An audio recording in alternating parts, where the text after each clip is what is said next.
Thank you. So we do record these meetings so that we can put them on our YouTube channel. So I want to welcome everybody to our coordinated community response. And I'm Margaret Fire-Robin. I wear a bunch of different hats. For this, I have been Family Promise of Bristol as well as Appalachian Promise Alliance. And just a little background, we always have some new folks that we began this during COVID, met weekly for a long time, and then for several months. Then we went to every other week and eventually to monthly, and we've been meeting since then. We also have the Bristol Coalitions, that is Bristol, Virginia, and it's Bristol, Virginia Housing, which now is Beyond Housing, their new name.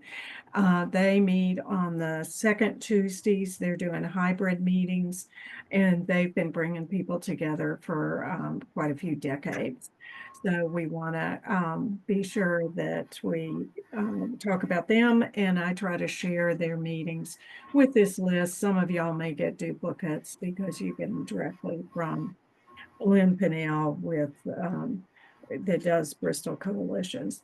But want to welcome you. Our format is frequently now we do a program and then we do networking.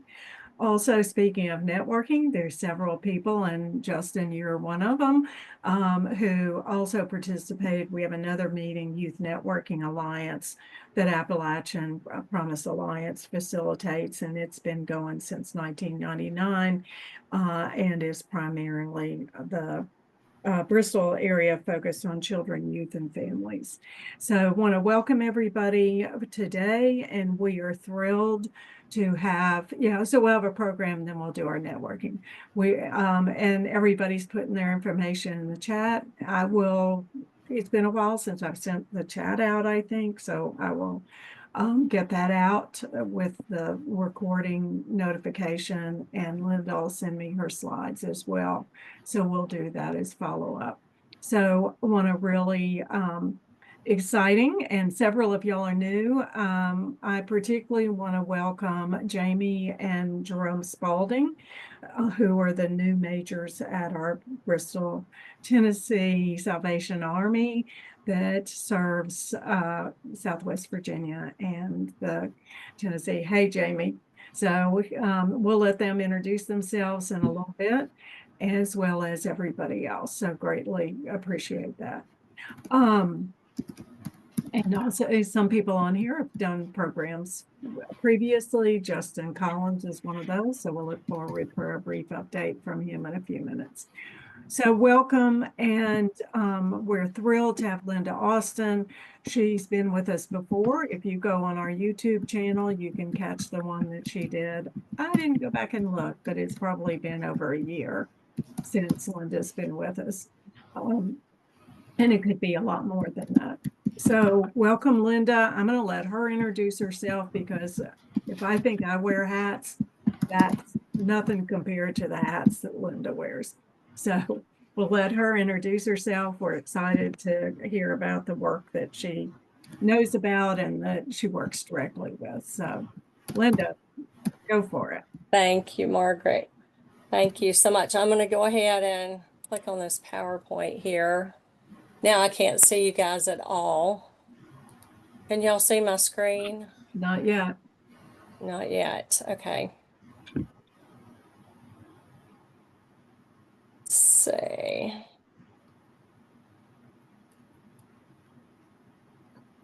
Haven't done this in a long time. Sorry. That's all right. Yeah, there should be across the bottom share. So you have to click on your share. How about that? Nope. No? If you're seeing it, then up at the top, you have to hit share again. Okay. See if you see a share up at the top of if you're looking at your PowerPoint, then there should be another. I think it's coming on. There you go. All right. Now How about that? That looks like it. And now you'll want to do presentation mode. Okay. Find that on your PowerPoint. Reading.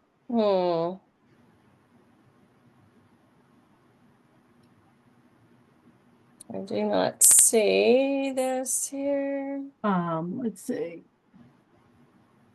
I think it's under the slideshow. Across to the top. There you go. Yeah. You got it. All You're on right. it. Now you're All back in it. So good. right. Wonderful. So I will tell you, I'm Linda Austin. I moved from Buchanan County as a 15-year-old after the flood in 1977. So Helene was my second flood, hopefully my last. Um, but I went to Abilene High School, graduated many moons ago, and through the co-op program, I was placed in a law office. And so for 35 years, I worked in the legal field. I went to Virginia Highlands Community College, got a legal assisting certificate, and stayed in that field for a very long time. Was very blessed to work in the field. But we handled many cases that were substance related. And so for years, I started seeing the effects of alcohol and drugs that it had on families and people. So I had always had a calling to do something about it. I was very bothered by it, hurt my heart. And so doing nothing was not an option for me after a while. And of course, we know there are costs involved to helping people, but I believe there are more costs involved in not helping. And so I soon became involved in things like March of Dimes, helping children who were affected in utero by cigarette smoking and use of drugs and alcohol. And so that sort of morphed into a jail and prison ministry. And so it's real easy for a paralegal to set up a nonprofit. And so I did. And so Hands and Feet Ministry was born out of that. Today, we're going to talk about Hands and Feet and also ASAC. ASAC is the Appalachian Substance Abuse Coalition for Prevention, Treatment, and Recovery. It is about 18 years old. And if you read Beth Macy's book, Dope Sick, you're very familiar with Dr. Art Van Zee. Art is one of the service providers that started ASAC many moons ago because he and other people on the front line started seeing people in withdrawals from opioids, even though they were non-addictive, right? And so that group of therapists and doctors started coming together to talk about what they were seeing in our region and also what to do about it. So what ASAC does, we educate, advocate, we encourage folks, we try to connect people to the resources that they need and also resources to one another. We have created a lot of partnerships between our ASAC members, and many of us have filed grant applications together. We share resources. When somebody is out of funding and somebody else has it, we find a way to make that work. So we have a lot of social media followers. So we would love, if you are not a friend of ASAC already online, we would love for you to follow us. We have a very active Facebook page with more than 8,000 followers. So we post things like spike alerts on there. We post trainings. We post articles about new treatment options, new facilities in our region, new resources. There are some campaigns that we have. Keep the Party Alive has been around for many years. We don't support underage use. We do merchant education about selling to underage youth, whether it's tobacco or vapes or alcohol. We have a suicide prevention program that we push out. We also have a faith-based initiative. And we learned that from our friends in Tennessee. Monty Burks, many years ago, I was on staff at Fairview Housing and I was working the Tennessee and Virginia side because Bristol Lifestyle Recovery splits the state line, as most of you know. And so I became involved in Tennessee's faith initiative. And so ASAC, money actually came to Bristol Lifestyle Recovery in July 2017 and kicked our faith initiative off for us. So Monty has been a great friend. Steve Lloyd, we come over across the state line and grab a lot of your gifted folks to do things with us from time to time. So we're extremely grateful for the collaboration and that so many amazing people are in our area. We help with drug takebacks. We work with the DEA to do those takebacks twice a year. One thing that we were concerned about, there are a lot of drug drop boxes in the area, and we have the map of those on our website, which is stopsubstanceabuse.com. But we became concerned because those drop boxes were filling up, and that medication was being stored until the DEA picked it up, which was a concern. And so a couple of years ago, we started working on incinerators for a region. And there are, I know of 7 in the area, and those are shared by law enforcement. So when the drug boxes are filled up, that medication can be incinerated rather than stored. We have a recovery directory on stopsubstanceabuse.com under resources. So there's lots of SUD related information on their website.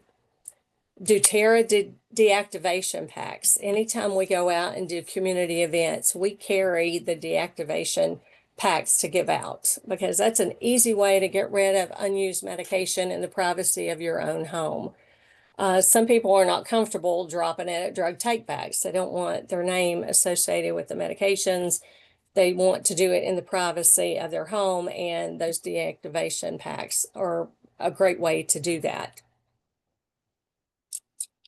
One of the biggest things that we do is Virginia's Revive training, which is Narcan trainings.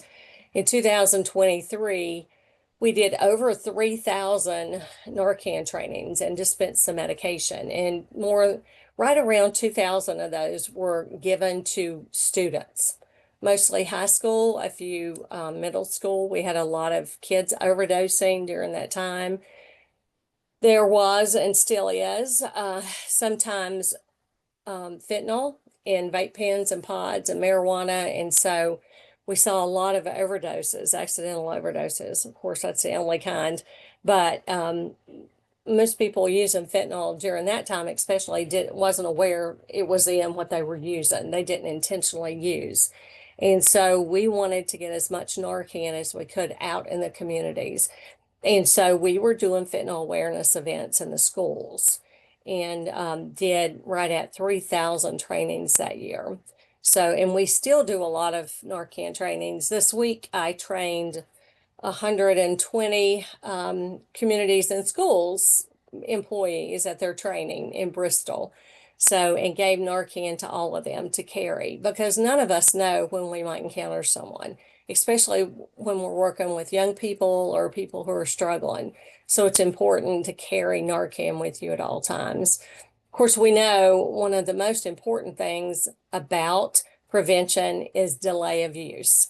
Our brains are still forming, until we're 23, 24, 25. So if you can keep someone away from drugs and alcohol and nicotine even until they are older, it doesn't affect their brain so much. And also they make better decisions. So delay is key in prevention. Of course, one of the things that, we've been seeing is we helped get Mended Women Lifestyle Recovery open in Abingdon. There was not a treatment facility for women in the Commonwealth of Virginia within 150 miles of Abingdon.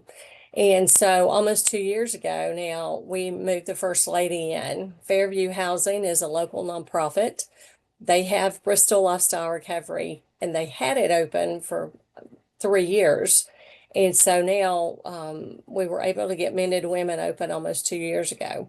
And so treating and helping women of childbearing age find wellness is a beautiful and effective way to prevent substance misuse among children, especially in teens.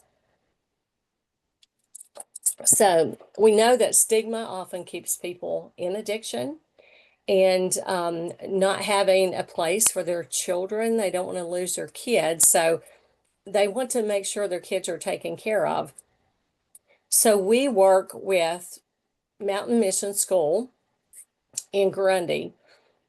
If their children are able to fit that criteria, which, there are some situations they can't take. If a child is suicidal and has psychiatric problems, they're not equipped to handle that. Also, some severe physical restrictions, they're not able to handle that as well. But if a child, has ADHD or, diabetes, things like that, they do have medical staff to work with them and psychiatric staff. So we are working closely with Mountain Mission to bridge that gap. And so people who want help are able to entrust their children to Mountain Mission and get the help that they need, whether that's treatment or serve time in jail. Unfortunately, we have 5 regional jails here in far Southwest Virginia, and a lot of people have to serve time there, but they have children, and their children are going to end up in the system if they're not able to make placement for them.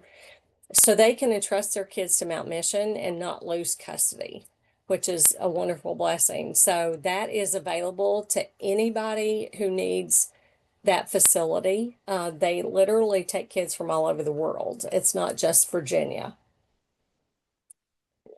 So their website is mmskids.org. Mountain Mission School, mmskids.org. So keeping people alive matters, right? People who have breath have hope of recovery. And so the comprehensive harm reduction programs, we're a huge advocate and supporter of those in our area.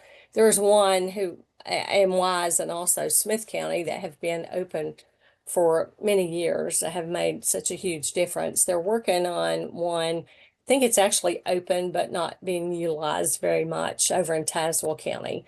But Are You Okay? That is the suicide prevention. So we're very active in that program. This on the right, this was at Damascus Middle School. So anywhere we're invited, we'll go. Whether it's a sit down one-on-one, whether it's a group training, whether it's kids walking the hallways, anywhere that we can have a conversation about staying healthy, we'll go. This little one on the left here, on my left, that is Bristol Rhythm and Roots, where we do a lot of Narcan trainings. We do right around 400 every weekend during Rhythm and Roots. So we're thankful to be able to rent that space there and educate. Of course, we have a lot of giveaways for the little ones because we want them to be engaged as well. But, when their parents are over talking with us, we want to make sure that somebody is there to talk with the kids and play with them and just love on them a little bit. Down here, this group of folks, I think we were in Chicago there. You will see Chuck Slimp, who is in Richmond now with the Attorney General. We take a lot of community partners to trainings because the better educated our community is, the more they're able to help folks who are struggling. Well, if you have something going on, we would love to be part of it. So if you'll just give us an invitation, let us know when and where to be there, we'll be on it. And we would love to do Narcan training at any of them. So this is ASAC's board with the Attorney General. Anytime we can get Richmond's ear, we're going to do that because we need to remind them constantly that we're down here and that we need things and that we're doing things. What you see here is the map of the drop boxes, and you can again find that on stopsubstanceabuse.com. This is, many of you know Lisa Topshee. She's one of the directors at Highlands Community Services. We work closely with the community service boards. This guy grinning from ear to ear in the front, you may recognize him. He and his wife, Ann Ledgerwood, they do a lot of music, and they do a lot in Bristol as well. Dave has been a trainer, an Arcan trainer for many years with us. So these are just some of the giveaways that we have available, just positive messages. We dispense a lot of sunglasses that have positive sayings on the side, or, our website, some kind of messaging.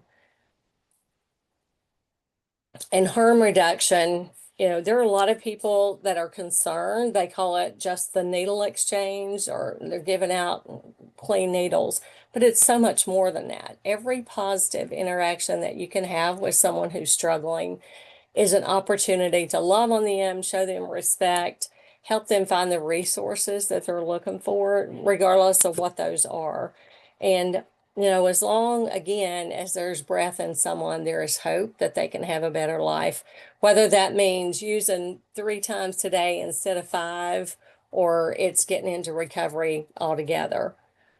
So, and we constantly remind our folks, self-care is crucial. You cannot pour from an empty vessel.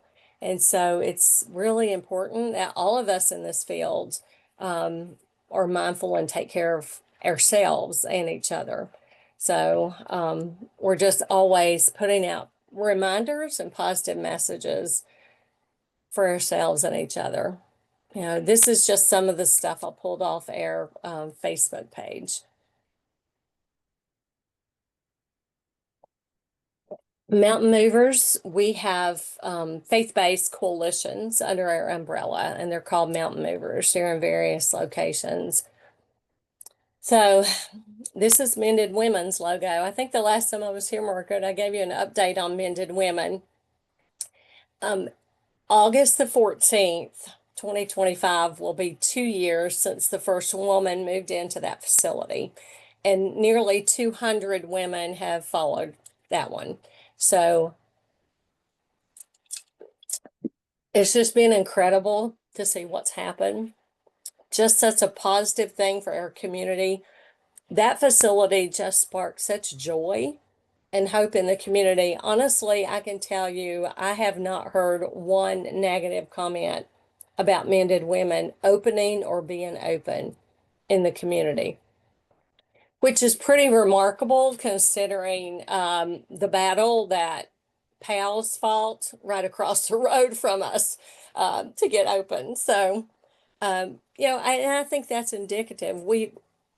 There are few people that have not been touched by substance misuse in our region, whether that's someone in your own family or an employer, employee, someone you go to church with. All of us have been affected.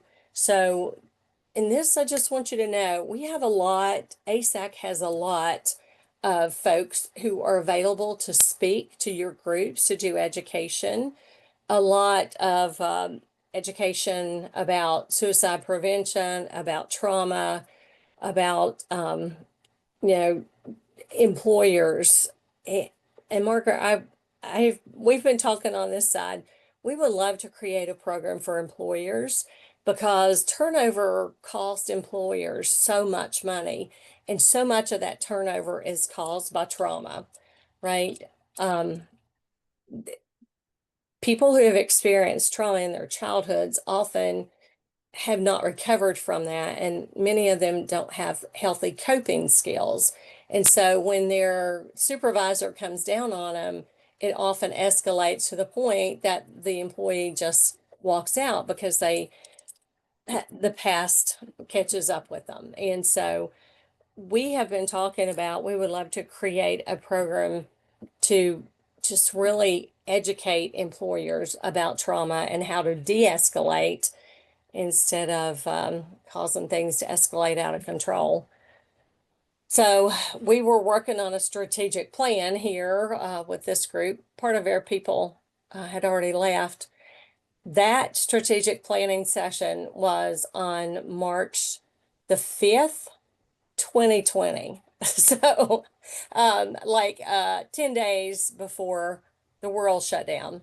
Right. Yeah. So we want our youth engaged. Our youth is a sector that we want to have a voice in the coalition. And so we're very intentional about having youth engaged with us. They know what's going on in their schools and the messages that will be effective and the ones that won't. So we work hard at trying to get the youth involved with us. This is just some more of our messaging. Of course, Todd Pillion has always been a wonderful supporter of ASAC and has always listened to us about things that he needs to take to Richmond, things that are affecting our communities. So these are some things that we have coming up. ASAC, we meet every other month, and we move our meetings around to give people easier access. So our next event is August the 7th. It's our 4th annual resource fair. As of Monday, we had 66 vendors signed up. Last year at the higher ed, we had, I believe it was 187 people come through during the event. There will be a live remote from there as well.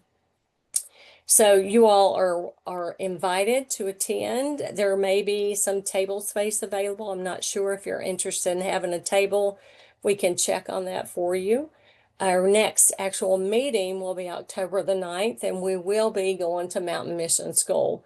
So if you would like to visit the school, we would love to have you at the ASAC meeting.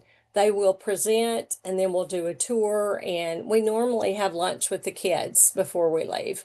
And they love it. They love having visitors. So if you're not able to go that day, you can contact Mountain Mission and schedule a tour.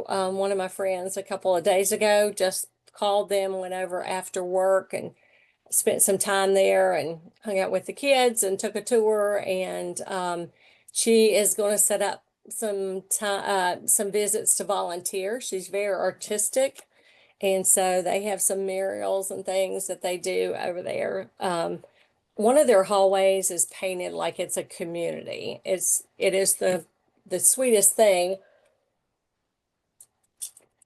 They have a farmer's market painted in the hall, and they have an animal shelter in the hallway, and it's just really a beautiful place, and it's full of giggles and hope and lots of kids feeling safe and loved. So it's a wonderful place. I'm so thankful to have it in our region. We have recording artist and motivational speaker Jimmy Wayne coming on November 16th to the McLaughlin Center for the Arts, which is on the campus of Emory and Henry University. Jimmy aged out of foster care as a 16-year-old in North Carolina. And of course, he aged right into homelessness. And so he has written a lot of his story in his music, but he is also an excellent speaker. So he was in Bristol, I believe 2022, maybe. Unfortunately, it sold out before I got a ticket, so I didn't get to see him. I saw him in Nashville in April, and he is incredibly talented and an excellent speaker. So he is passionate about raising awareness of the number of kids aging out of foster care. In Nashville, I learned that Virginia is 47 out of 50 states in the number of kids that age out. The only way to keep that from happening is to prevent them from going in, right? So we have to find a way to help their families through the rough patches that they have. We will be participating. There is a recovery rally and Freedom Fest, a reentry rally on August the 16th at Cumberland Square Park. Pastor Stephen Davis and Joshua Scarberry, who was released from incarceration last May, are joining forces to do that. So there'll be vendors there. There'll be resources to share. There'll be speakers. So that's going to go from noon until 6 p.m. in the park. And then ASAC is hosting the second anniversary celebration for Mended Women in Abingdon on the 14th. We'll be participating in Coaches Against Overdoses with the Attorney General on August the 15th. And we'll also be participating in Rhythm and Roots again this year. So if you're there, we always set up right in front of the Bristol Hotel. And they are so gracious. They let us use their bathrooms instead of the porta potties. So we're all huge fans of Bristol Hotel. And I'm going to quickly tell you about Hands and Feet. It is a jail and prison ministry. We have been a nonprofit since 2008. We go into local correctional facilities and do essential skills classes. We do fun things with the residents. We do church services. We provide meals when permitted. Virginia Corrections, they do not welcome us to bring food in, but Tennessee, thankfully, at least at Northeast Correctional, does. They are different. Different facilities have different rules, but thankfully we're able to do that in Mountain City, and we do it every chance we get. We have a step group over there. We sponsor recovery groups, and when they hit milestones, we're able to take food in. During the holidays, we take food in. We feed a Christmas banquet. Each unit over there has 128 men in it. And then the annex by Christmas will have 300 men. And so we'll do a Christmas dinner for them and take gift bags in. So if you've always wanted to go to prison but not stay in prison, this is your opportunity. Just let me know, and I'll get information to do a background check, and you can go in with us. We go in anywhere from 4 to 5 times a month, and then through the holidays, we do the banquets. So we work with community partners to help folks reenter, to help folks find employment. We get them clothes. We connect them to other resources that they need when they come out, because many of them don't have a support system. So you all know there are way too many people incarcerated in our nation, and it has earned our nickname of Incarceration Nation. So we're doing better getting people into help, treatment, rehab, rather than locking them up. But we still have a ways to go. There's still too many people locked up. This is just a reminder that every inmate, every person in a correctional facility is someone's son or daughter. And most of them, the majority, are parents. It's just, I don't know anybody who hasn't messed up. I tell our guys all the time, you just got caught. I didn't, because we all made bad decisions, especially when we were growing up, especially if you did not have a structured family and struggled when you were growing up. So we do what we do because we're just being obedient to Scripture. We have a responsibility to help folks who are struggling. So, and of course, we are a ministry, and we believe that internal changes produce external changes in behaviors and desires. So,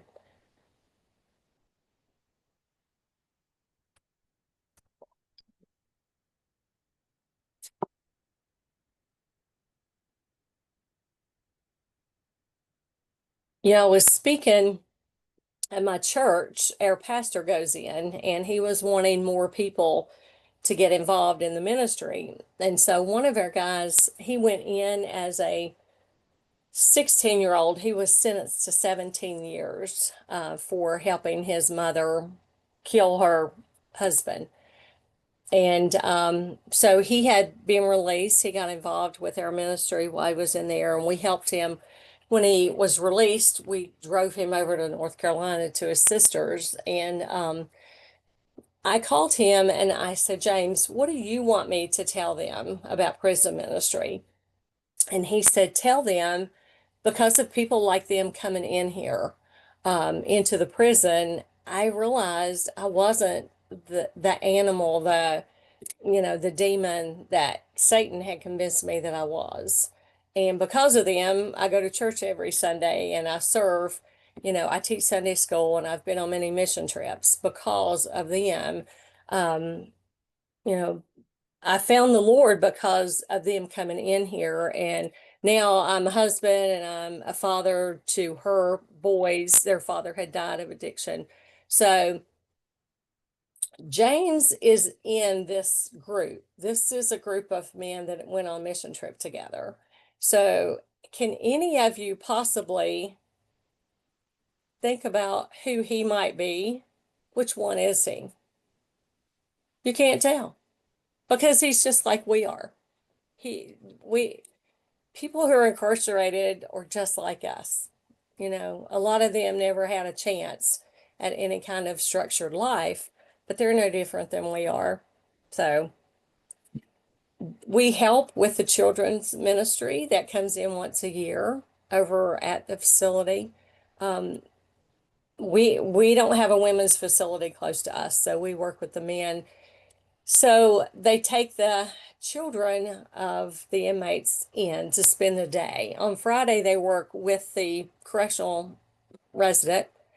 And then on Saturday, they bring their children in and spend the day together. And they do a lot of fun things and they talk a lot, they pray together. And so it's just an opportunity.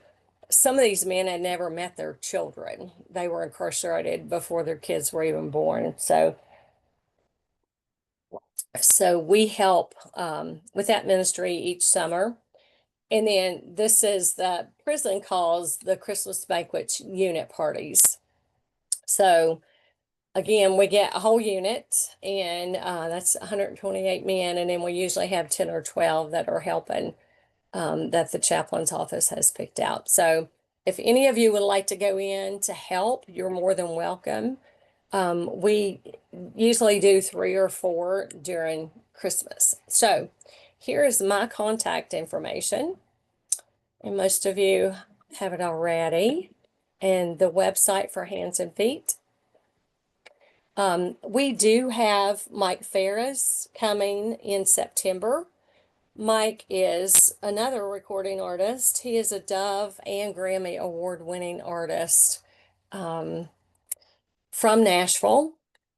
And he has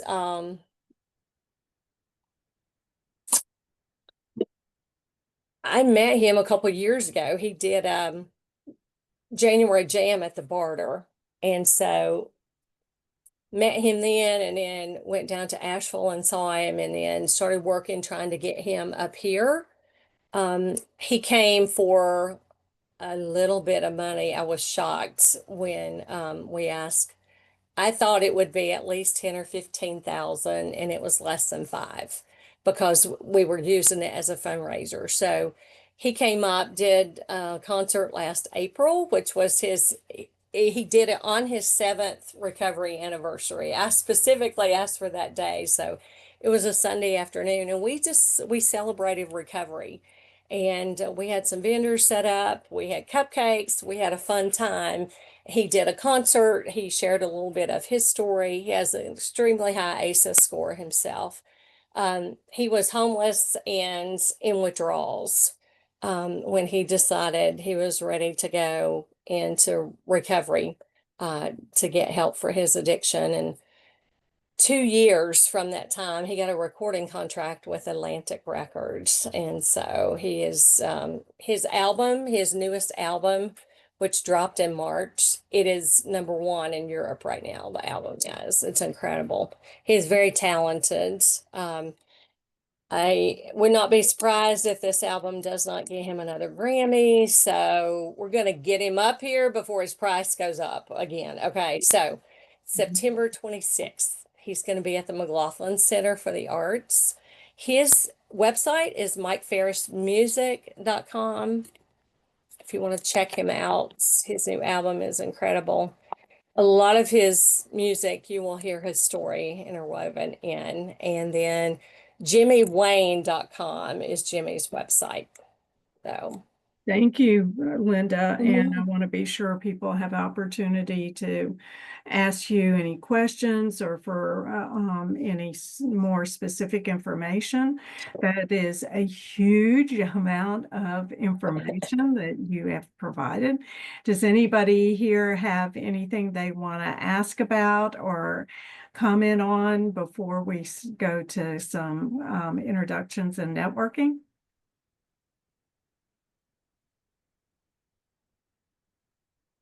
I don't see anybody right offhand. Some of it may come out as we network. So, yeah. So, Linda, thank you very much. It's like, whew. And sending your PowerPoint will be great because you've got those dates in there that'll be good for people to be able to look at and to have. So, I'll look for that for getting it out. That'll be fantastic. So if we can go ahead and do some quick networking to just catch us up and anything, say who you are and anything you need to share. And Jamie and Jay Spalding, the new majors at our Salvation Army, I'm going to call on y'all first. And if whichever one wants to talk, that would be great. So. We're not in the same room, but I'm guessing he's going to defer to me. So, I was going hi. to say she's much better at it than I am, so why not? Well, first off, I want to say welcome to Bristol. I know y'all are still getting um, uh, introduced and getting your feet on the ground with both Salvation Army as well as what's going on in the community that Salvation Army is usually hooked with. So go ahead. So I'm Major Jamie Spalding, and that's my husband, Jay. We're typically in uniforms, but not on Fridays. I think here we're just going to go crazy and be in just comfy clothes on Fridays. So apologies for that. But yes, we've just moved here. We've been in the office for about 3 weeks. So we're settling in. We bring 2 little boys with us who we're also trying to get ready to start new schools and everything. So lots going on in our house. We have been Salvation Army officers since 2001. This is our 8th appointment with the Salvation Army. The first in this area of the country, though we are from Louisville and Owensboro, Kentucky. So we're closer to home now than we've ever been. So that's really nice. As far as what's going on in the Army, we are kind of learning as we go. We're very excited about the ministries that the Salvation Army is doing here. We love our youth programs. Youth is a huge part of who we are and what we love. We're coming here from being divisional youth leaders in North and South Carolina, where we ran the summer camps and we're over the Boys and Girls Clubs and things like that. So we're excited that we've got 30 kids running around the building a couple times a week. And so we're just getting acclimated still to the community and that, but we're excited to be here. We thank Margaret so much for making some introductions for us and plugging us in so that we can get to know the community better. Great. Thank you. And again, welcome. I'm sure everybody else say that to you too. So Kat Floyd Jennings, would you like to fill us in? I apologize. My camera decided no longer to work this morning. I have no earthly idea why, but I am with the Tennessee Department of Mental Health and Substance Abuse Services. My host employer is Frontier Health, but I work specifically with a state grant called the Creating Homes Initiative. And we support organizations that are increasing affordable, permanent supportive housing, affordable housing. And the grant has 3 different sections to it. We support mental health, recovery, and reentry housing. So we have kind of random grant cycles. It depends on when the state decides that they have extra money to dump into it. We've been around for about 25 years, and in between our grant cycles, our facilitators, which I'm a recovery housing facilitator, we can help folks polish up grants of any kinds. Will help you, especially if they're housing grants, but we can help for free any kind of grant supportive writing that you need. Thank you very, very much. And we need to talk further. So thank you. And so thank you. Justin, while you're coughing, do you want to go ahead and talk? You've been a speaker before from Oxford House.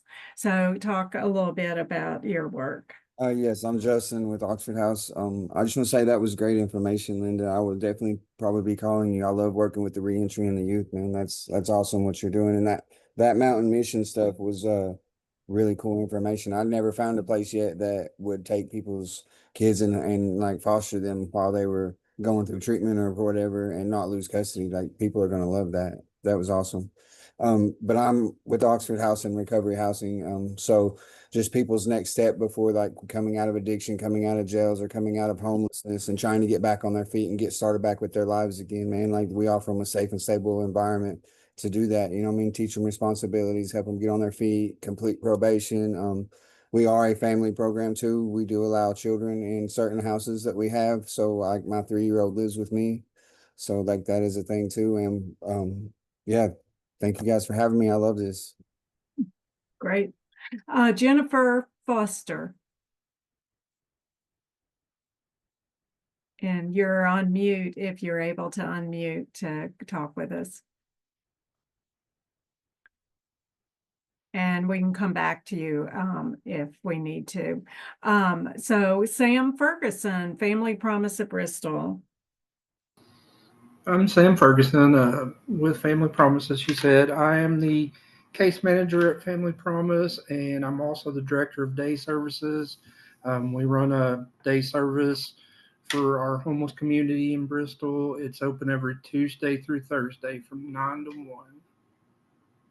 And where is it? It's located inside the Salvation Army on Martin Luther King Boulevard. We've got case management. We feed them while they're there. We have computers for them to use, as well as bringing in many other services for them. Yes, and we appreciate greatly our partnership with Salvation Army. When we looked for a place, we had great difficulty with zoning, etc., and Salvation Army welcomed us as an outside program to coordinate with their services. Okay, and Lori Mann. And you're on, there you go. Sorry. So I'm Lori Mann. I am the community engagement specialist for 211 Virginia in the Southwest region. I mean, I've been in a few of these meetings, but as far as anything new to share, the only thing I wanted to put out there was that we do have that public search available on the 211virginia.org website. So if anybody's working in case management, that's a great resource to have as far as looking for potential resources for your clients. And I wanted to add that we have added a new spot on our website for back to school events where people are sharing free school supplies or other resources that are necessary for a successful school year. And I'll share that link in the chat. But if anybody comes across any more similar resources to that, if you would send them to me, I put my email in the chat already. That way we can make sure everybody is as well informed and has access to everything that they'll need for the year. Thank you very much. And I know all of us need to be sure we keep up our information. And I know some of us aren't real good at doing that. So appreciate your participating and being here to keep us focused. So appreciate that. So Linda Gambrell is not Linda Gambrell, it's Candace Woods. So Candace, if you want to share with us anything. Good afternoon. I am Candace Woods. I'm an RN at the Washington County Health Department. I am, like you said, representing Linda. She had some other business to take care of today. I have actually volunteered before giving out Narcan at Rhythm and Roots with MRC.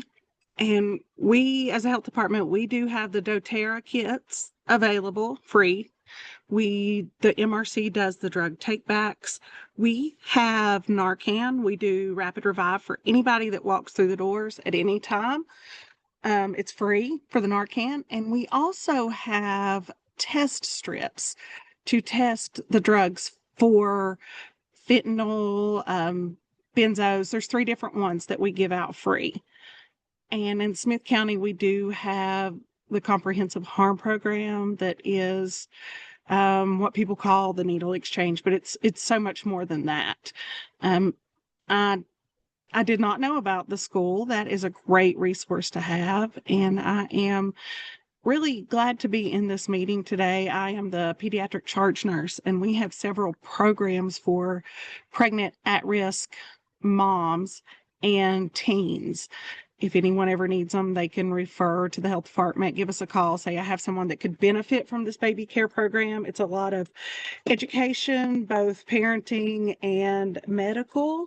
We can help them get pack and plays. We give out pack and plays, and we do developmental screenings every other month to catch those developmental delays in these children and get them into early intervention as soon as we can. So I think that about wraps up pretty much all we do. Does anybody have any questions for me? So are those services offered at the Bristol location as well as Yes, other ma'am. Washington County? Bristol and Smith and with Carroll, all of them have these. Right. That was my question. Yeah. Mhm. Yeah, and we really appreciate the Bristol location is walking distance. So Yeah.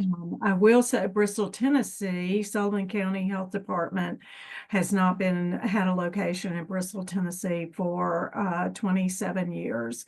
And it is in process to open that, and it is on Medical Park Drive, or it's catty cornered across from Healing Hands is where it'll be. So we'll be hearing about that opening up. I have the other Candace here with me, and she can tell you some more about the collaborative mobile health unit that we now have that's going around to all areas. Okay. Hello. Yes, I'm Candace McIntyre. I am the nurse on our mobile unit in our local area here in Washington County, Bristol City area. I'm also the supervisor for both units. We have 2 units. The other one is covering our other localities in the upper part of Mount Rogers Health District. And so we are funded by the Opioid Abatement Authority, and we are getting out into the communities 3 to 4 days a week. And we have the ability to service those with behavioral and mental health needs as well, as we're partnered with the community service boards in our localities. So for our lower end unit, we like to call it, we have Highlands Community Service Board, and then the northern end unit is partnered with Mount Rogers Community Service Board. And so we are out in the community. We are offering rapid revive Narcan training and handing out free Narcan, as well as test strips for those that are actively using. We do what we're calling light harm reduction. So we are not doing needle exchanges, but we are offering the other pieces of equipment that they use, like straws and filters and things like that, to try to cut down on those that are using and the risk of contracting communicable diseases. And as well as I offer testing for HIV, hepatitis C, the STIs. We do not have a nurse practitioner on this lower end unit on a regular basis. We do have them occasionally, and so they're able to see somebody face to face. Otherwise, we have the option to do telehealth service with them. Our northern unit does have a nurse practitioner with Mount Rogers Community Service treatment for Hep C now, right? And we can do HIV treatment for and PrEP. Hep C. We can offer PrEP, and yeah, I think that's Right. a good sum up of what we're doing a lot of things out there on the road. So Right. Yep. And it's important we all know what we're doing because we have a lot of resources. Ellen Tolton, you're next.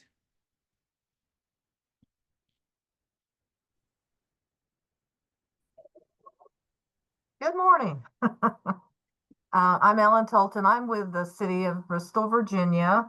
I'm the community development specialist. My main role is to manage an entitlement CDBG grant that the city gets each year. That helps. It's to benefit low to income individuals that live within the city. The most popular program we have is home repair for low to mod income homeowners. That's strictly for Bristol, Virginia. And then we also provide some of the funding to public service agencies. And there is a competitive application process usually around February at the beginning of each year. So. All right, Ellen, thank you. And for that home repair, Bristol, Tennessee City also has a similar program.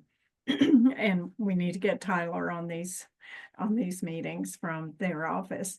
So. Oh, and Linda, I wanted to tell you, you always have very interesting information to share, but I enjoyed the backstory, where you came from and how you came to be where you are today. So that was great. Right. A ditto. Renee Crick.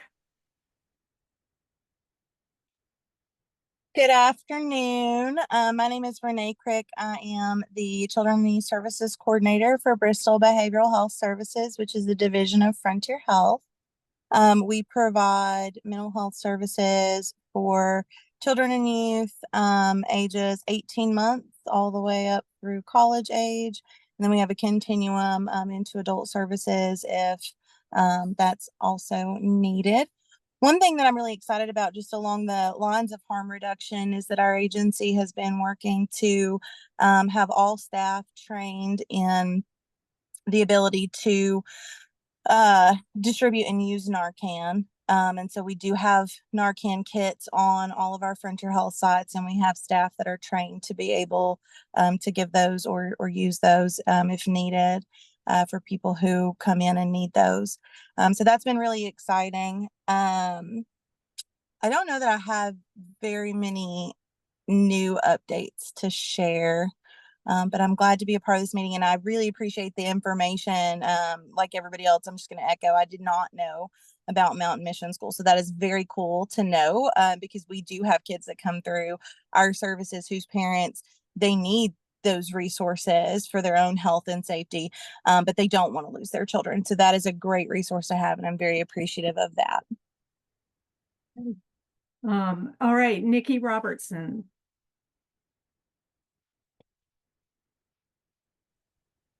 Hey guys, it's good to see some of you that I have seen earlier this week, and also new to get to hear from some new folks as well. Linda, as always, your presentation was very valuable to the work that we're doing here at Hope at the Crossroads. I am the Certified Peer Recovery Specialist and Outreach Coordinator for our new behavioral health program here, located in downtown Bristol, Virginia. Our team consists of a behavioral health nurse practitioner, and then 2 of us peer recovery specialists, and we have a 3rd one joining us in August. And then September is recovery month, and we just have all kinds of activities that we're looking forward to being out in the community and creating awareness around stigma, as well as providing harm reduction training and supplies. And we are always looking to partner with folks because we're just out here we just want to save lives. Thanks for letting me be on here. I always find this call to be very informational and get good data that I can use. So Great, Nikki, thanks. Casey Caudill. Hello, my camera's off today because my kids are sick, as some of you know from yesterday's meeting, and I am doing double duty today. So I'm with the Mental Health Association of East Tennessee. I'm picking up some trends here. So also didn't know a lot of that, but because I work on the East Tennessee side, or excuse me, the Tennessee side, things look a little bit different for me. So we focus primarily on education and advocacy as far as mental health goes, but we do quite often get just because of the state line, requests from both sides, right, from both states. So it is nice to be able to have that information to share with folks if they were to ever need like a referral on the Virginia side. But anyway, we're getting ready to go back into schools and talk to kiddos and students about mental health and provide that education. We do provide workshops and trainings for parents, but we also can do those for workplaces and employers. So lots of fun stuff coming up. If anybody needs anything, my information is in the chat. Thanks so much. Thank you, Casey, so much, and appreciate you. And by sharing, we can also sometimes find out where there might be gaps and some work that we could do to fill in those gaps. Karen, George, Family Promise, do you have anything else you want to add? Hello. You guys have already heard from Sam, but I am Karen George, and I'm the Homeless Programs Director for Family Promise of Bristol. So I do all of our housing programs and monitoring those grant dollars that we receive. And currently we are extremely low on funding and not accepting new clients. Like most of you, I'm sure we are waiting to hear about several grants that normally we've already heard about by now, but they are delaying that due to new administration and the changes in lots of programs at the federal level. So we're kind of just waiting to see what happens with those. And I'll just add, we are still trying to point people in directions that we're familiar with that might have funding to help. So still doing that as a resource, and that's Sam who's on here. And as much as we can with funding that we have to help with birth certificates and IDs, and we provide transportation from day services to the DMV to get their IDs there. So we still will be doing things, but do not have the housing component at this time, which is greatly distressing to all of us and everybody that we're working with. And we embrace housing first and realize how critical that is to moving forward and sustainability in recovery, and that's recovery from homelessness as well as recovery from substance use disorders. So I want to thank everybody. We're a couple minutes over. We have gotten out early another couple of times. So we try to keep to an hour. We do pretty well. So want to thank you. At some point, we would like for us to share some for what we're all doing with facing what's coming and what is already here for Family Promise, for the help requiring the either working or volunteering, and how people are addressing that element that's here for healthcare and food stamps. That some of it's already here, and we believe more is coming. So how are we trying to serve people with the changes that we've got, and knowing our passion and compassion with helping people and figuring out how to do that. And I know advocacy has been mentioned a couple of times. It is critical for that advocacy, because what is happening with changes is not sustainable in people's lives. So we have got to keep getting it out there to help people understand what is needed to support people to make changes and be able to live. So thank y'all very much. Our next meeting is, I think I might have said at the beginning, ours is August 22nd, again online.